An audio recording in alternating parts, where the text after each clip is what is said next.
Good day, everyone, again. That song was called Uncertainty by Rachel Schroeder. And that's what we're talking about today. Uncertainty, but a certain type of uncertainty, communal uncertainty. But before we get there, I just want to take a pause and acknowledge that this weekend is Memorial Day weekend. And I wanted to share some information that may not be widely known. Did you know that formerly enslaved African Americans in Charleston created one of the earliest Memorial Day observances in 1865 after the Civil War? Did y'all know that? Nope. They honored fallen Union soldiers by properly reburying them, decorating their graves with flowers, singing spirituals, and holding a public remembrance ceremony celebrating freedom and sacrifice. So, this act of remembrance back in 1865 is an important part of the origin story of Memorial Day that is trying to be erased. So let's keep history and her story alive and well in this country. So, our theme for 2026 is open at the top. And this month we have been exploring divine doubt. And if that theme for this month hasn't been perfect for May, for me personally, woo! Anyone else have been traveling through May? Oh, yes, I see lots of hands. Yes, yes, yes. So let us remember that doubt is not weakness, is not failure, but it's a part of the sacred unfolding of faith. And we began this month with doubt as devotion. And I shared a quote by Paul Tillich, who said, doubt is not the opposite of faith. It is one element of faith. So doubt is an element of faith. And so we remember that we are not here to be perfect in faith. We are here to be present in our faith. So doubt can serve as a doorway for us to stand on faith. So today we are exploring a particular kind of doubt, a doubt that is cousins with uncertainty. And many of us are carrying the feeling of uncertainty today. And today we're going to talk about communal uncertainty. So, communal uncertainty is not just my uncertainty, it's not just your uncertainty, but the uncertainty that we feel together, the uncertainty that kind of hangs in the air when the world seems really fragile, the uncertainty that shows up when systems are shifting, the uncertainty that arises when someone we love is hurting and we don't know what is coming next.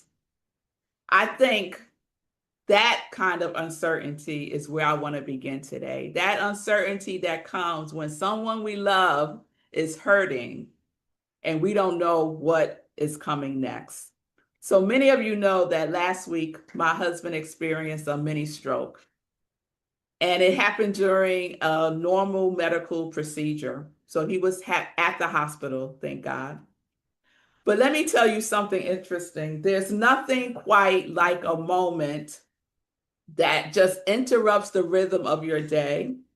Just going about your day like any other day, drop them off at the hospital, come back home, do some work, and get a phone call, and everything that seemed certain all of a sudden became uncertain.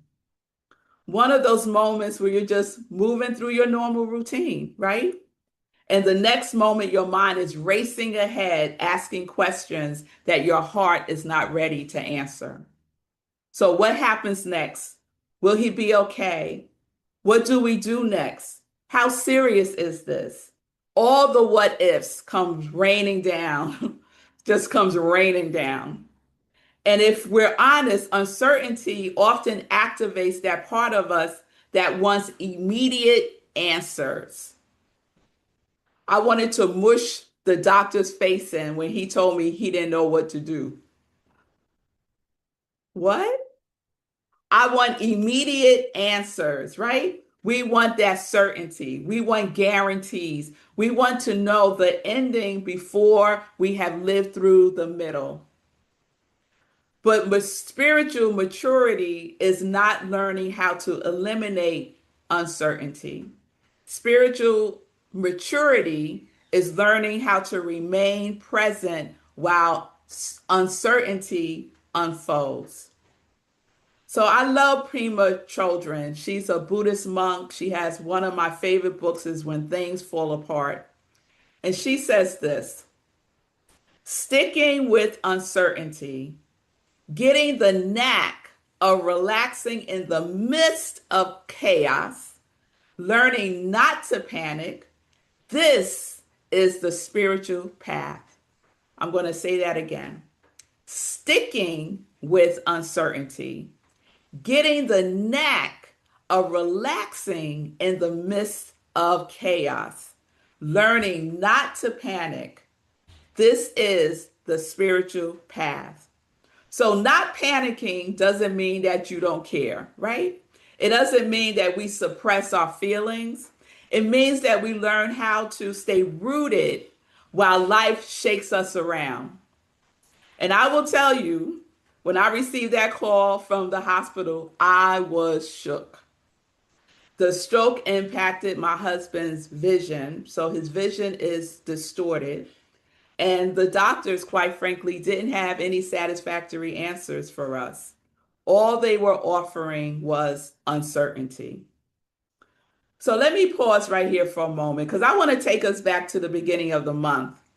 And our love work, not just for May, but for the rest of our lives, is this. I said before responding to a difficult or challenging situation or person, to pause, take 3 breaths, and ask yourself, what would love do or say here?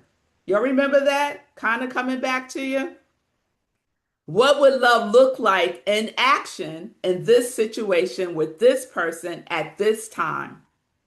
So that was wonderful, right? To have that love work as I'm going through this experience with my husband. But guess what, y'all? I did none of that. I did none of that. When I got to the hospital, I was angry. I was frustrated. I wanted answers. I did not pause. I did not take 3 conscious breaths. I did not say to myself, ooh, what would love say or do here? As I looked at that doctor's face and he's telling me, I don't know. I don't think he had a stroke. I don't know. Never even entered my consciousness, right?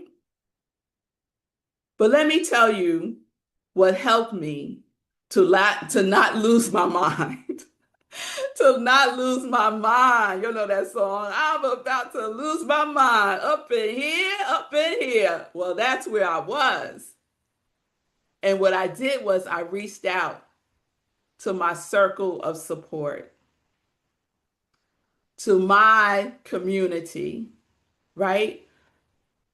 I tapped into that communal love and asked for communal prayer as I was dealing with all of this. Because in community, there is a communal presence of love. And I know here at Rockland CSL, we are that. We are that in action. So my family, my friends, my community of love rallied around Marco and around me in ways that reminded me what spiritual community truly is. That people prayed, people checked in, people called, people text, people held space until I was able to get back into my right mind. until I was able to take those 3 breaths and recenter myself within myself.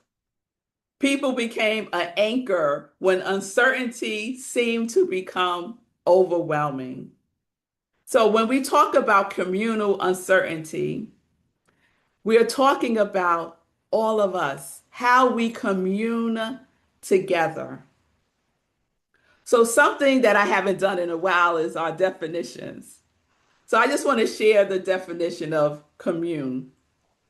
Commune means to share deeply, to connect, to participate together, to be in sacred relationship.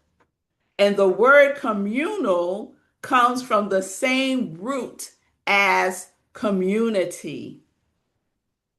So these words, communal and community, are anchored in the same vibration. And it's that sacred act of holding uncertainty together so that no one is carrying it alone. That is communal uncertainty. That is love in action. And everything changes. Everything changes because uncertainty can sometimes feel isolating. And that used to be me back in the day. I would isolate myself. I would put on my cape and I would be like, I got this. I don't need any help. I could do it all. That was me back in the day, and it was exhausting. So, because uncertainty isolates when we believe we can figure it out all by ourselves, when we know that we are in community, when we are communal with each other, uncertainty transforms into love's presence, into love in action. And this is why spiritual community matters so very much. And it's not because any of us has the answers, right? Sometimes we just have to be in the question. And it's not because we always agree with each other. And it's not because we are always certain about anything, but it's because we are willing to sit together in the mystery. The greatest spiritual practice is not certainty. The greatest spiritual practice is companionship. And this is what Ernest has to say about this. I love this point that he makes in the the Science of Mind text on page 276. He says, we must differentiate between the divine presence as a universal spirit, a thing to be communed with, and the universal law, which is simply a blind force. I'm going to read that again. We must differentiate between the divine presence as a universal spirit, a thing to be communed with, and the universal law, which is simply a blind force. So Holmes reminds us that spirituality is not about trying to manipulate some cosmic vending machine where we say the right affirmation and instantly get the outcome we want. This is our teachings. The law itself is impersonal. It responds according to consciousness. But the presence, mm, woo, the presence that I call God is something to be communed with. One of my favorite books is Practicing the Presence by Joel Goldsmith.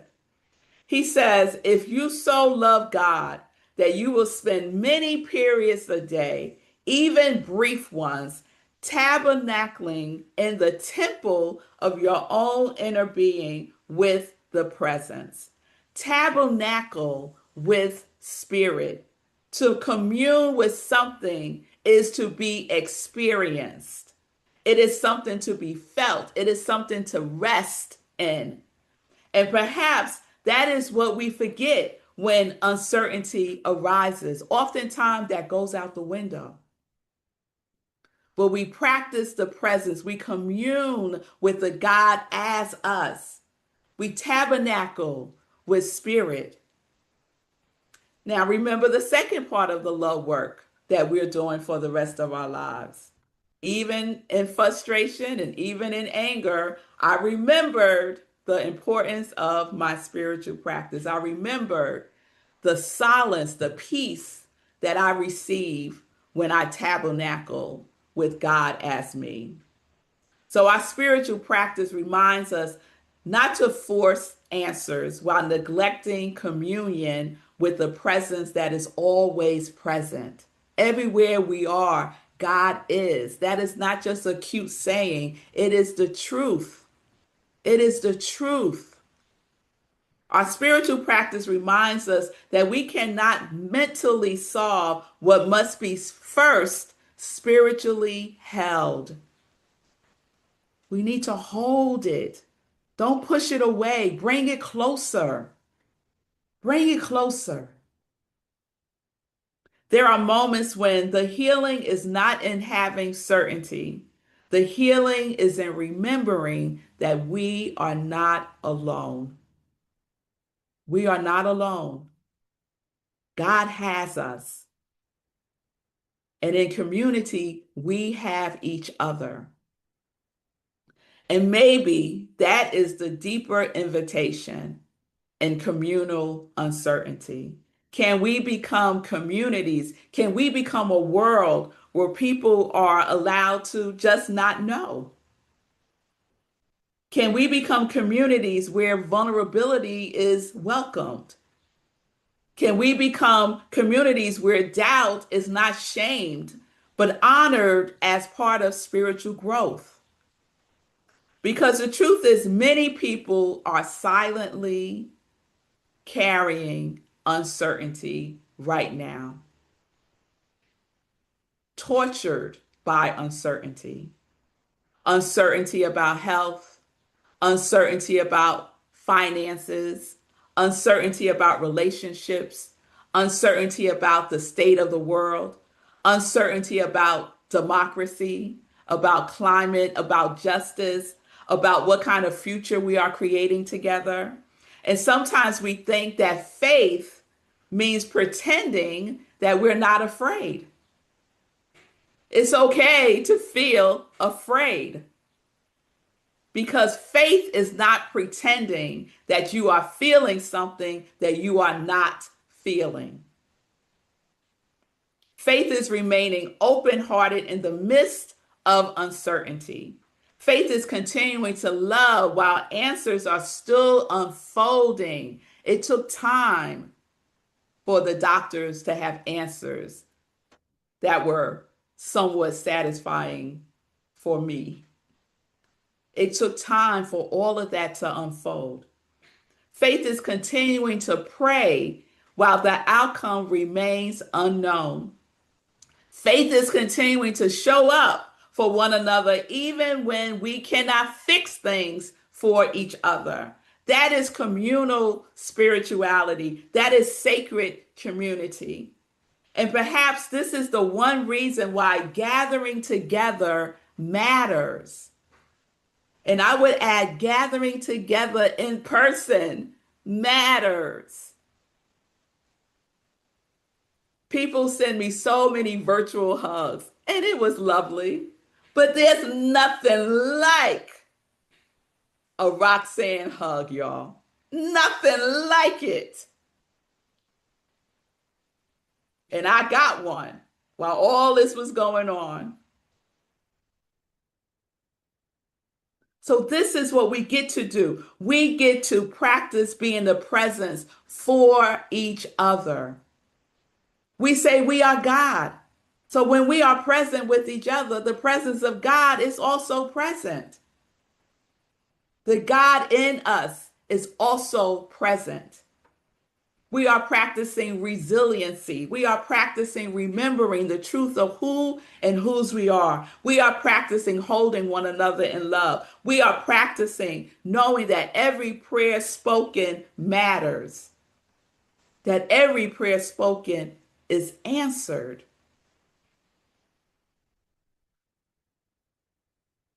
We get to stand in the knowingness that when we ask, how are you doing really? That people will share how they are really doing in spiritual community.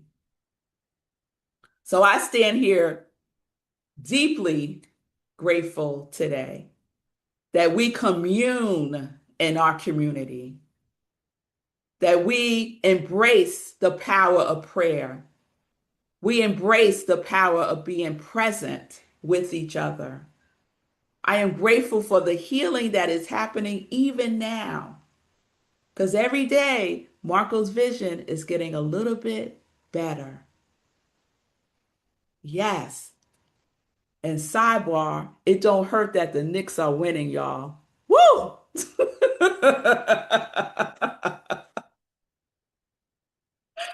I am grateful for our community. I am grateful that I could call Chris 2 days before service at UUCR and ask her to do the sermon. And she says, and I quote, yes, I can definitely do that. You just focus on Marco and the kids. We got you.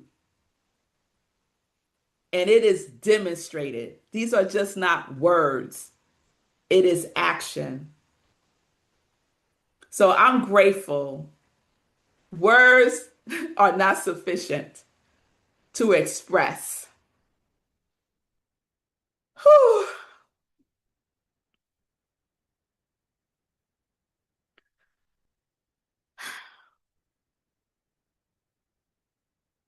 My gratitude.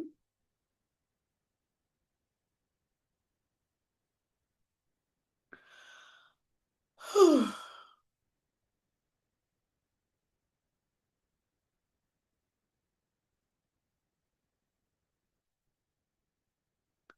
I am so grateful for our community of love that we surround each other with love in difficult moments. In those moments of uncertainty, we are soldiers for each other, soldiers of love. And so I know this truth. When we do not overcome uncertainty, I know that we do not overcome uncertainty by controlling, because I could go straight into control mode in the midst of uncertainty. I have to let that go. I'm still practicing that. Lord knows I am. We move through uncertainty not by controlling, but by being more connected. By being more connected, that I could call up my best friend and she could put me back in my seat where I need to be. She could talk me down off the roof. We get to be more connected to spirit, more connected to ourselves, and more connected to one another. So today, I invite us into a deeper practice of communion. Not just communication, but communion. A willingness to sit with each other in truth. A willingness to hold uncertainty without panic. A willingness to trust that even in the unknown, love is still present, especially in the unknown. Love is still present, especially in the uncertainty. Love is still present. And as Prima said, that is the real spiritual path. Not certainty, but connection. Not perfect answers, but faithful presence. Not avoiding uncertainty, but learning how to walk through it together. So I want to leave you with this question for reflection. What would shift in your life if you stop seeing uncertainty as something to fear? Think about the world today. What if we shifted and instead of seeing things through the eyes of uncertainty with fear, we see it as an invitation to go into deeper communion with Spirit, with our communities, with ourselves? What if that is what all of this is about? For us to shift towards each other instead of away from each other. What if it's an invitation to put down to not text and instead call somebody, or even better yet, go and see about them face to face? What if this is all an invitation for that? So I want to close with this song as our affirmative prayer today. And the song is called Somebody Prayed for Me. And when we're going through uncertainty, one of the greatest things that we can do is to know the truth for one another. One of the greatest things we can do is to know the truth for one another. And so somebody prayed for me. Somebody prayed for Marco. And we pray for each other. This song is by Andrew Dykes. There's many, many versions of it. And I found this one that has like a kind of bluesy feel to it. So let us remember that somebody prays for us in those moments of uncertainty.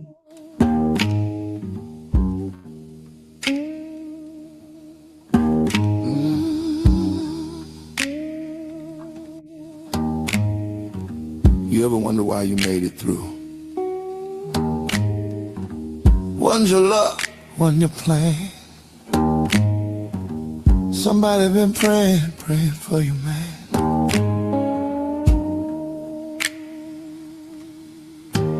I done ran these streets, broke some rules, played the fool, paid a few dues. Should've been gone a long time ago, but grace done found me, Lord, I know. Mama's tears hit that old wood floor. She said, Lord, keep my baby one day more. That's when I knew somebody been praying for me. Somebody been praying for me while I was blind but thought I could see.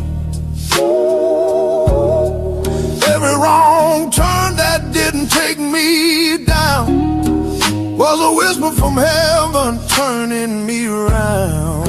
Ain't no doubt, no mystery, somebody been praying for me. Grandma's Bible, pages torn, carried me through nights I was warm. I done lied, I done cried, done things I couldn't justify. But every time I hit my knees, I felt their prayers float on the breeze. I swear I see somebody been praying for me. Ain't no luck in my survival, it's them hands holding a revival. You can't out that kind of love that follow you like a dove. Somebody been praying for me through every fall through misery. And when I cross that Jordan Sea, I'ma thank the ones who carried me. The faith done set me free. Somebody been praying for me.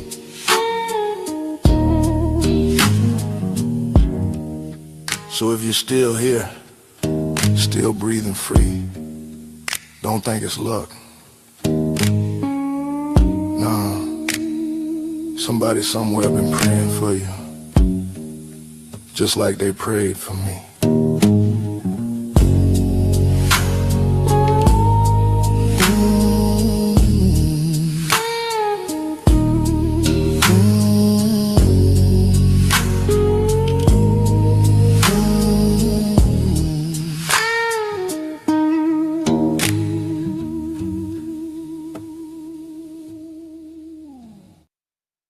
There was a time.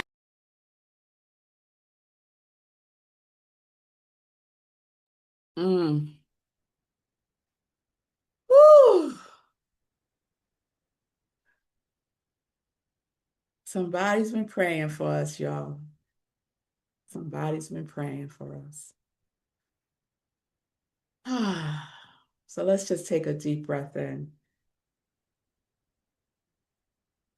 Mm. Before we just shift to the next thing, let's just be here. Let's just send each other love and light.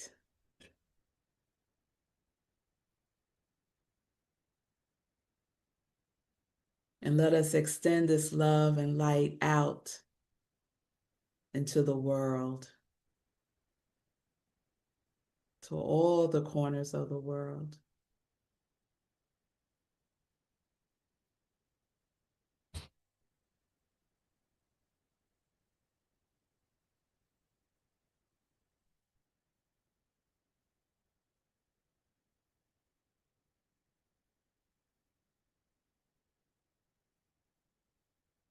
Mm. And so it is. Amen.